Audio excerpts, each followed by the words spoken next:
ዝውውር መረጃዎችን ስንመለከት ግራኒት ዣካ በሰንደርላንድ ቤት እንደሚቆይና እንደማይሸጥ እየተገለጸ ሲሆን ሰመርቪል በቼልሲ በፉላም እንዲሁም ደግሞ በማንቸስተር ዩናይትድ እየተፈለገም ይገኛል። ማንቸስተር ዩናይትድ ስራዎችን እየሰሩ እንደሚገኙ ነው የተገለጸው። ኦሪየል ሻሚኒ በሪያል ማድሪድ ቤት ይቆያል የሚል መረጃ ነው እየሰማንም የምንገኘው። እንዲሁም ደግሞ የአርሰናል መረጃዎችን ስንመለከት ስለ ብሩኖ ጎማሬዝ እንዲሁም ደግሞ ስለ ሞርጋን ሮጀርስ የምናነሳቸው ነገሮችም አሉ። አንድ በረኛም እየተመለከቱ እንደሚገኙ መረጃዎች እያሳዩን ይገኛሉ። በቼልሲ ቤት ናታን አኬ እንደተለያየ ተገልጿል።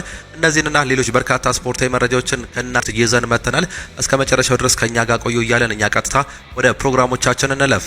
አርሰናል አዲስ ግብ ጠባቂ የሚያስፈርሙ ከሆነ በወጣቱ ባለ ተሰጥኦ ግብ ጠባቂ ሴትፎርድ ላይ ንግግራቸውን ሊያደርጉ እንደሚችሉ ነው እየተገለጸም የሚገኘው። አንዳንድ ሪፖርቶች ኬፓ በዚህ ክረምት ሊለቅ እንደሚችል እንዲሁም የነሱ ተተኪ ሊፈርም እንደሚችል ያስረዳሉ። ይህ ደግሞ ሴትፎርድ ለጊዜው ሶስተኛ ግብ ጠባቂ ሆኖ እንዲቀጥል ያደርገዋል። የሴትፎርድ ወቅታዊ ውል በ2028 የሚጠናቀቅ ሲሆን ተጫዋቹ ብዙ ጊዜ ስለ ወደፊት ቆይታው ውሳኔ የሚወስኑበት የ2 ዓመታት ክፍት ጊዜም አግኝቷልም ነው እየተባለ የሚገኘው ሲል ቶም ካንተን እየዘገበም ይገኛል። ሃንድ ኦፍ አርሰናል እንዳስነበበው ከሆነ በተለይም እንግዲህ አንድ ዘገባን ትላንትናም ሰምተንም ነበር። ይህም የጀርሚ ሞንጋ ወደ ማንቸስተር ሲቲ መቀላቀል መስማማትም ነው።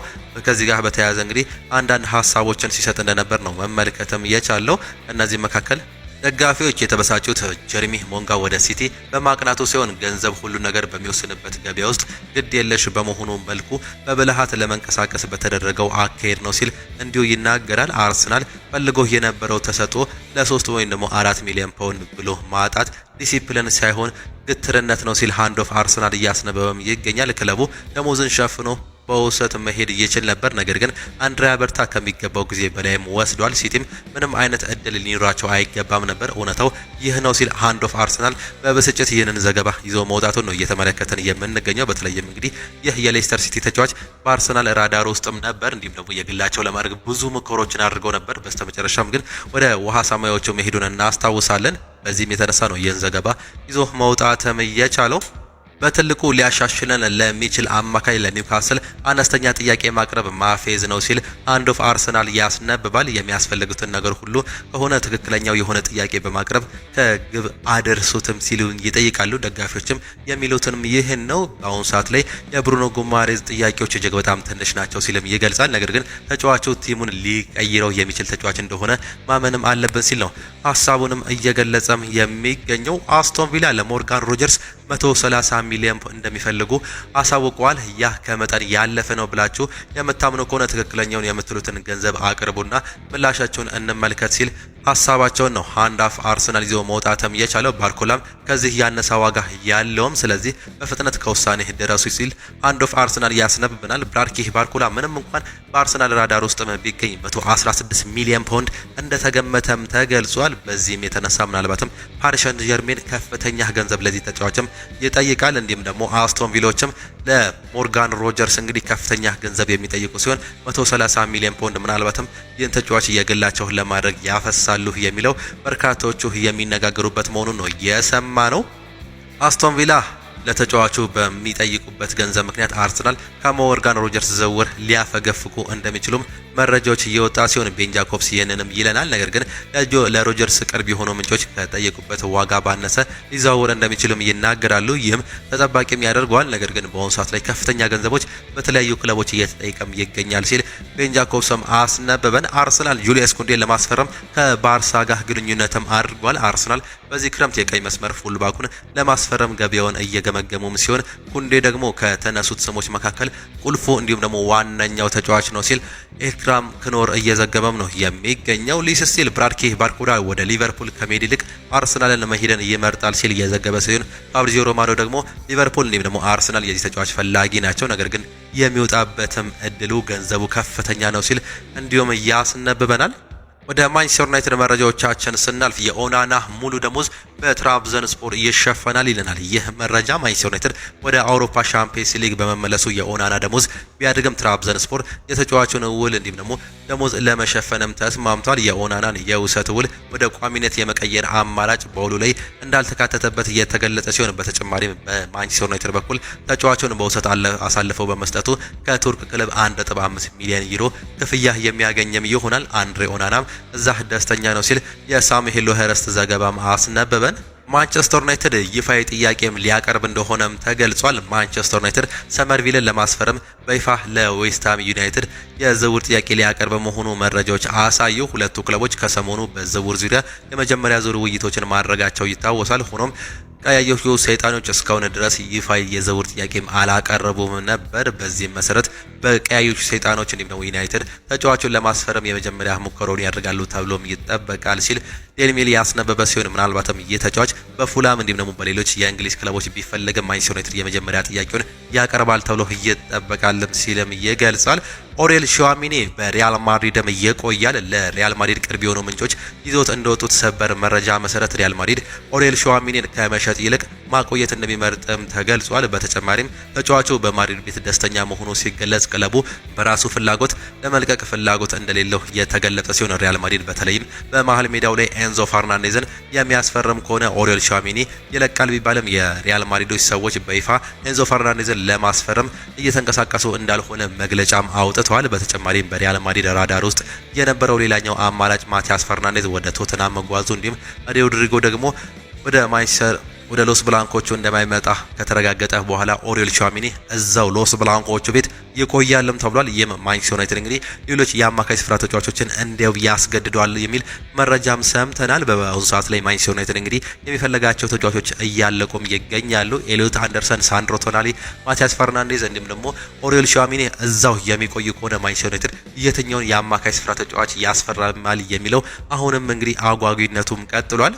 ፉላም ክሪስቲያን ሲዮ ሰመርቪልን ለማስፈረም ፉክክሩን መቀላቀላቸው ነው የተገለጸው። የለንደኑ ክለብ ፉላም ክሪስቲያን ሲዮ ሰመርቪልን ለማስፈረም በሚደረገው ፉክክር ውስጥ በድንገት እንደተቀላቀለም ተገልጿል። ማንቸስተር ዩናይትድ፣ ቼልሲ እንዲሁም ደግሞ ሌሎች ክለቦች ለረጅም ጊዜ ሲከታተሉት የነበረ ቢሆንም በተጨማሪም ደረጃውን ከፍ ወደሚያደርግ ትልቅ ክለብ እንደሚያመራ ግን እርግጠኛ መሆንም አልቻልኩም ሲል የዘጋርዲያን ጋዜጠኛም ይናገራል። ምንጮች እንደሚጠቁሙት ዝውውሩ ይበልጥ ውል ሊሆን የሚችለው ሰመርቪል ዝቅ ያለ ደረጃ ወዳለው ነው። ነገር ግን ራዕይ እንዲሁም ደግሞ ሊሻሻል ወደሚችል ቡድን መዘዋወሩ እድሉም ከፍ ያደርገዋል ሲልም እየገለጸም ነው የሚገኘው። ይህም ያልተጠበቀ ሲሉ በማንቸስተር ዩናይትድ በኩል የሰማናቸው መረጃዎችም ያመላክታሉ። ማንቸስተር ዩናይትድ በአሁኑ ሰዓት ላይ የአማካይ ስፍራ ተጫዋቾችን እያደነ ቢገኝም በማስፈረሙ ረገድ ግን እጅግ በጣም እየተቀዛቀዘም ይገኛል። ይህም እንግዲህ በርካቶቹን ቁጣ እያስነሳ እንደሚገኝ ነው መረጃዎችም የሚያሳዩን። ይህም በርካቶቹ ጥያቄ የሚያነሱበት መሆኑን የተገለጸ ሲሆን የማንቸስተር ዩናይትድ አመራሮች ግን አሁንም ቢሆን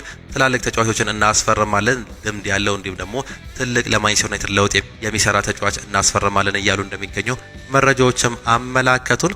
ቤን ጃኮብስ ስለ ግራኒት ዣካ ዝውውር ይናገራል። በቼልሲ ዝውውር ግራኒት ዣካ እንደገና ከዣቪ አሎንሶ ጋር መስራት ይፈልጋል። በእድሜውም ምክንያት ወደ እንደ ቼልሲ ያለ ትልቅ ክለብ ለመዘዋወር ይህ የመጨረሻው እድሉ እንደሆነም ያምናል።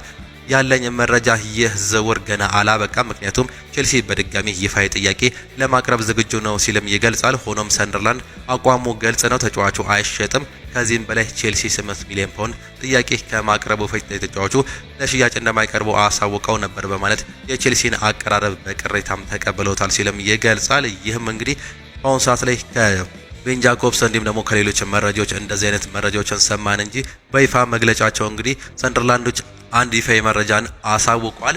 ግራኒት ዣካ የማይነካ ተጫዋቻችን ነው፣ ተስፋ ቁረጡ ሲሉ ይፋ ማድረጋቸው ነው የተገለጸው። ይህም ከባዱን ዝውውር እንግዲህ ሊያጨናግፈው እንደሚችልም ተገልጿል። ስለ ኤንዞ ፈርናንዴዝ እንግዲህ የተለያዩ መረጃዎችን እንሰማለን። ፋብሪዚዮ ሮማኖ ስለ ኤንዞ ፈርናንዴዝ ሁኔታ ሲናገር ሪያል ማድሪድ አሁንም ኤንዞ ፈርናንዴዝን ለአማካይ ቦታ ከመረጡት 5 እጩዎች መካከል ይቆጠራል። ሆኖም እስካሁን ከቼልሲ ጋር ምንም አይነት ግንኙነት ወይም ደግሞ ውይይት አልተደረገም። ስለዚህ ፈጣን ዝውውር ይሆናል ተብሎ አይጠበቅም፣ አትጠብቁም ሲል ይገልጸዋል። በዚህም የተነሳ እንግዲህ ምናልባትም ይህ ዝውውር አይሆንም ከተባለ በኋላ ሪያል ማድሪድሞችም መግለጫም ይዘው መውጣታቸው እንግዲህ ኤንዞ ፈርናንዴዝ ከሪያል ማድሪድ ጋር ምንም አይነት ግንኙነት እንደሌለው ወደ ሎስ ብላንኮቹ ወደ ስፔንም እንደማይሄድ ነው የተረጋገጠው። የሪያል ማድሪድ መግለጫም እንዲህም ይላል። በቅርብ ቀናት ውስጥ ሪያል ማድሪድ በተጫዋቹ ኤንዞ ፈርናንዴዝ ላይ ፍላጎት አለው ተብሎ በሚሰራጩት ዘገባዎች እንዲሁም ደግሞ መግለጫዎች ዙሪያ ክለቡ ከላይ የተጠቀሰውን ተጫዋቾች ለማስፈረም በቀጥታም ሆነ በተዘዋዋሪ ምንም አይነት ጥረትም እያደረገ አይገኝም። በተመሳሳይ መልኩ እንደዚህ አይነት ዝውውርም የመፈጸም ምንም አይነት ትልቅ እቅድ እንደሌለው መግለጽም ይወዳል ሲሉ የገለጹ ሲሆን ሪያል ማድሪድ ለኤንዞ ፈርናንዴዝ የእግር ኳስ ሕይወቱ እንዲሁም ደግሞ ብቃቱ በሰፊው ለሚታወቀው ድንቅ ተጫዋች እንዲሁም ግሩም ተቋሚ ግንኙነት ካለው ከቼልሲ ጋር ያለውን ከፍተኛ ክብር መግለጽም ይወዳል። ልክ እንደ ቼልሲ ያለ ተቋም ሊሰጠው ከሚገባው ክብር እንዲሁም ደግሞ ሁልጊዜ የሪያል ማድሪድን ተግባራት ከሚመሩት የተቋማት ታማኝነት መሪዎች በመነሳት ክለቡ ምንም አይነት መሰረት የሌላቸው እንዲሁም ደግሞ እውነታዎችን የራቁ ግምቶችን በእርግጠኝነት ማስተባበል አስፈላጊ ሆኖ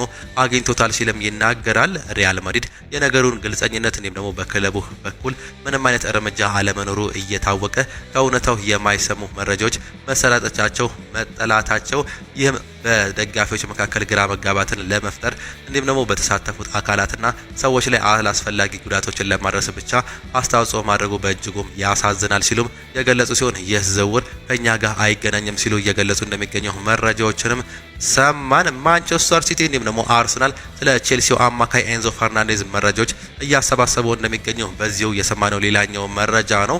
አርጀንቲናዊ ተጫዋች አሁንም ስታንፎርድ ብሪጅን ለመልቀቅ ግፊት እያደረገ ሲሆን በዚህ ክረምትም የወደፊት እጣ ፈንታውን ከፍቶ እልባት ያገኛል ተብሎ ይጠበቃል። ሪያል ማድሪድ ከዚህ ዝውውር መውጣቱ የተገለጸ ሲሆን በአሁኑ ሰዓት ላይ እንግዲህ ምናልባት ማንቸስተር ሲቲና አርሰናል ዝውውር ውስጥ የሚካተቱ ሌሎች ክለቦች መሆናቸው መረጃዎችም አመላከቱን።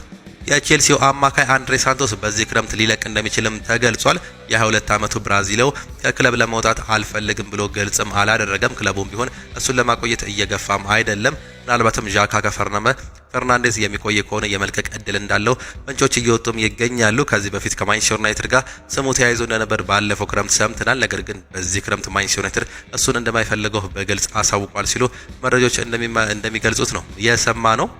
ናታን አኬ ፌነርባቼን በይፋም ተቀላቅሏል። ኔዘርላንዳዊው የማንቸስተር ሲቲ ተከላካይ የሆነው ናታን አኬ የቱርኩ ክለብ ፌነርባቼን መቀላቀሉም ይፋም አድርጓል። ፌነርባቼ ባወጣው ይፋዊ መግለጫም የኔዘርላንዱን ተጫዋች ናታን አኬን አስፈርመናልም ብለዋል። ከእረፍት መልስ በኦስትሪያ የቡድኑን የቅድመ ውድድር ዝግጅት እንደሚቀላቀልም ክለቡ ያሳወቀ ሲሆን ተጫዋቹ በ7 ሚሊዮን ፓውንድ የዝውውር ሂሳብ በቋሚነት ማንቸስተር ሲቲን መልቀቁም ነው ይፋም የተደረገው። ማንቸስተር ሲቲዎች ተጫዋች ቢሸጡም በውሳት ላይ የተለያዩ የተከላካይ ስፍራ ተጫዋቾችን የሚመለከቱበት እድል እንዳለ ፍንጮችም እየወጡም ይገኛሉ።